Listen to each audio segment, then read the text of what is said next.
namin. Nakasakay na kami. And then hanggang sa makarating kami sa place or vicinity, ayan, naghihintay muna kami kasi umorder pa kami ng, ang tawag doon, Shakey's. Ayan nga, naghihintay kami ng order, 30 minutes daw. Kaya medyo nandito muna kami. Ayan, hanggang sa nakarating na kami sa place, sa Los Baños, sa LB Resort.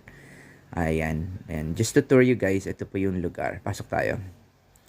Ayan, papasok tayo. Ayan, ayan na po sila. Actually, may mga nauna na sa amin. Ayan na sila. And then, pasok kami. Ayan. Ayan, medyo maganda naman ang place. Ayan sila. Si Jera. Oh, ayan naman sila. Pavi. Ayan ang food namin. May pansit. And then, tara doon tayo sa pool area. Ayan ang mga food namin. Ayan sa mga food. Ayan, Shanghai. Ayan. Okay. Ayan.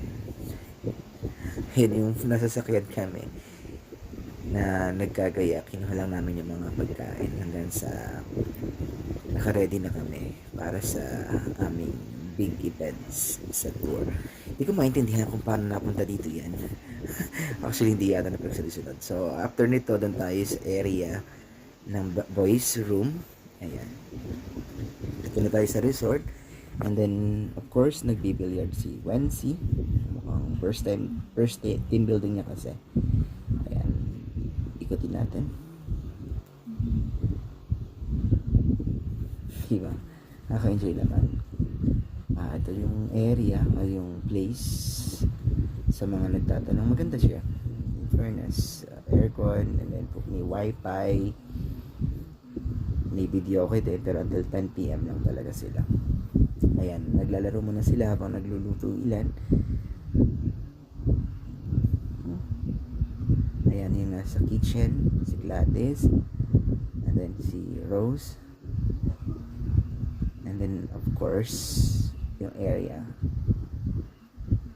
ng pool resort and place. Maganda din itong gawing businesses talaga. Ayan guys, gusto ko lang i-flex yung first team building ko with Accenture. Sa mga nagpaplano na sa mga team like us, ayan, good, maganda siya. LB Resort. Maganda yung lugar, although hindi siya yun talagang makikita natin yung nature kasi medyo subdivision area siya. Pero yung vicinity, pwede na siya sa mga 15 to 20 teams talaga. 15 to 20 person. Yan pala, flex ko si Chase. First time building din niya sa BPO kasi first work niya. Ito yata yung pinakamatagal na BPO. Ito si Nate. Ayan yung room namin. Ayan. Double deck naman siya with aircon. May ano din siya, ceiling din siya sa taas. Ito naman yung nasa malapit sa pool area. Hot spring siya. Medyo mainit siya. Kasi, yun. Yan nga guys. Bye.